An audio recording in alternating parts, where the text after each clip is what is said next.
Donc pour le redressage des UV, c'est très simple, on va ici passer en mode arrête, et du coup, on va sélectionner des boucles d'arrêt pour les redresser, soit sur X, soit sur Y. Rappelez-vous, quand je vous ai parlé des cartes UV, je vous ai dit que donc elles sont constituées de 2 dimensions, on n'a pas l'axe Z, mais on a l'axe X et l'axe Y. Actuellement, si j'observe mon objet, ici en vue de face, il est orienté par X, et si je passe en vue de dessus, par Y, d'accord? Donc un axe de longueur et de profondeur.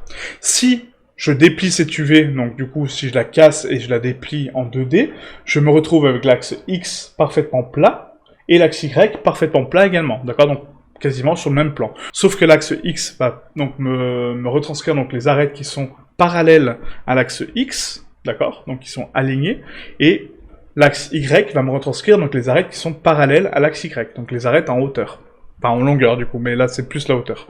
Ok? Et du coup, pour les redresser, bah, je dois réfléchir comme ça. Je me dis, bah tiens, là, j'ai mon objet. Actuellement, j'ai un axe qui est ici. Ah, d'ailleurs, j'ai une coupe ici qui sert à rien. Hop, excusez-moi. J'ai un axe qui est ici, qui est parfaitement parallèle, puisqu'il est sur X, il est parfaitement aligné. Donc, du coup, je peux le prendre. Sauf que là, cet axe-là, il est où? Il est là. D'accord? Donc, il est inversé avec ma jonction. Et du coup, il se retrouve ici. Vous voyez? Il est là. Mon anneau. Donc du coup, pour le redresser, donc déjà, ma carte UV est mal orientée, puisque là, actuellement, cet axe-là fait face au haut, donc il faut que je le tourne, d'accord? Donc on va tourner la carte à 180 degrés, comme ceci, et là, je peux redresser mes UV. Donc là, si j'analyse, cette jonction-là, elle est quand même un petit peu courbée, alors que là, elle est parfaitement plate. Pourquoi? Parce qu'il va retranscrire les déformations de la texture, et du coup, il va déplier votre plan, mais de façon circulaire, donc du coup, il va quand même laisser un léger arrondi. Chose que je ne veux pas pour mon habillage de manche, puisque je veux le texturer parfaitement droit. Donc du coup, je dois le redresser. Donc pour ce faire, on sélectionne donc la boucle entière d'arête. Si vous avez du mal à la sélectionner sur l'UV, sélectionnez-la sur l'objet, pour vous permettre de comprendre qu'elle est alignée par rapport à l'axe X. Donc justement, j'appuie sur UV, d'accord, donc ici, sur le panneau UV, et là, j'ai soudé, aligné. Donc on va ici, donc la possibilité donc de souder mon arête, de la fusionner par distance, de l'arranger et de l'aligner. Donc là, je vais l'aligner sur Y.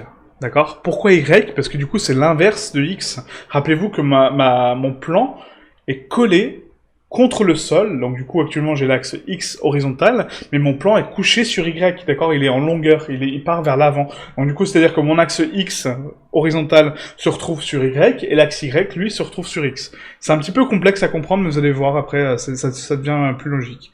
Maintenant je vais continuer donc mon redressage, donc du coup je vais resélectionner la deuxième boucle, d'accord? Donc on va ici sur l'objet, ça sera plus simple, Shift, Alt, clic droit, je vais dans UV, et je vais ici aligner sur Y, d'accord, pour la replacer. Sauf qu'on va pas faire ça sur tout l'habillage, d'accord, ça serait beaucoup trop long, beaucoup trop lent, et du coup on va faire ça donc jusqu'au premier anneau, d'accord, donc ici, et ensuite on fera un redressage automatique, vous allez voir comment. Donc là, on fait UV, encore une fois, on va l'ajouter au Quick Favori pour que je sois un petit peu plus rapide, donc clic droit sur aligner sur Y, Add to Quick Favori, maintenant j'appuie sur Q, et je peux cliquer sur aligner, d'accord? Ça va beaucoup plus vite. Je sélectionne donc la boucle suivante, donc là j'identifie ma boucle, hop, c'est celle-ci, Shift Alt clic droit, Q, aligner sur Y. Là pareil, Shift Alt clic droit, Q, aligner sur Y, Shift Alt clic droit, Q, aligner sur Y, Shift Alt clic droit, Q, aligner Y, vous voyez ça va beaucoup plus vite, hein. Shift Alt clic droit, Q, aligner Y, et là je remonte tout doucement sur mon anneau principal, hop, voilà, comme ceci.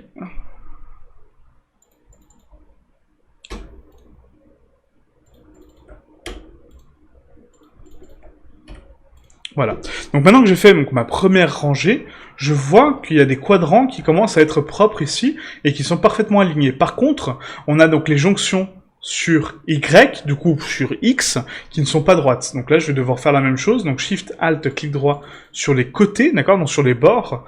Et là, au lieu de faire donc un aligné sur Y, on va aligner sur X. Donc je le rajoute au Quick Favori, Q, aligné sur X.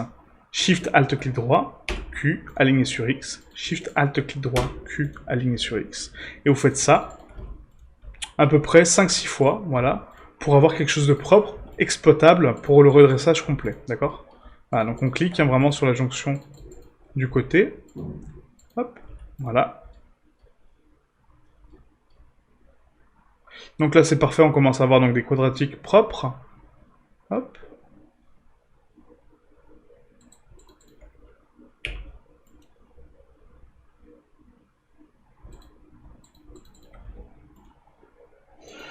On continue le redressage tranquillement, voilà. Et donc là, maintenant qu'on obtient un carré qui est parfaitement droit, parfaitement centré, d'accord, qui est aligné sur l'axe X et Y, d'accord, donc très attention à ça. Hein. Une fois que vous avez un quadratique qui est aligné parfaitement, X, Y, ou Y et X, si c'est inversé, on peut passer en sélection de face.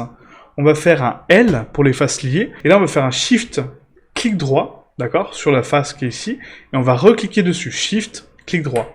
D'accord, donc on fait une double sélection. Donc Shift, clic droit pour l'enlever, Shift, clic droit pour la remettre. Très important.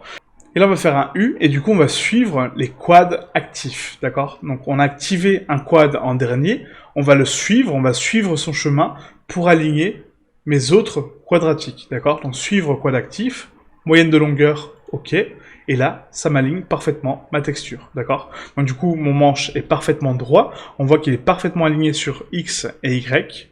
C'est parfait. Du coup, je le décale. Et là, par contre, ça m'a pris ma base avec. Normal, puisque la base est liée à l'objet. Donc, tout ce que j'ai à faire, c'est L, séparer ma base, la redéplier seule, donc U, voilà, la scale, et la replacer proprement. Là, pareil, celle-ci, hein, donc L, U, S, et je la scale. Voilà, peu importe la taille, hein, d'accord. Donc là, c'est pas très important. C'est les bases. Mais voilà, essayez de donner quand même une constance de taille. Hop, comme ceci.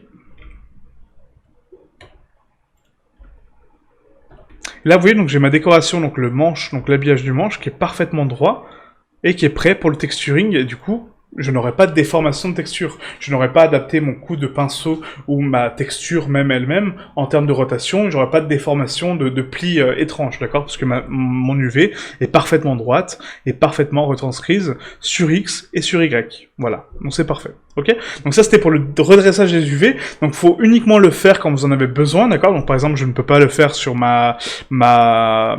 par exemple je ne peux pas le faire sur ma tête, voilà, donc si je vous montre ma tête, il n'y a pas trop de sens que je la redresse, d'accord? Parce que du coup ma tête est quand même un élément organique, qui est quand même avec des ondulations, donc c'est pas quelque chose de droit, du coup, il n'y a pas de sens de le redresser. Mais pour un objet qui est droit, et que du coup vous voyez sur l'écran qu'il est courbé, là ça n'a pas trop de sens, d'accord? Donc ma colonne par exemple c'est organique, donc non, la jonction de lame non plus, voilà, donc là j'ai qu'un seul élément, mais la lame, supposons qu'on va la déplier juste après, si elle a des déformations en termes de plis, de texture, bah là oui, il faudra les corriger. Donc du coup on passe à la prochaine étape, donc le dépliage UV de la lame, et ensuite on passera au texturing.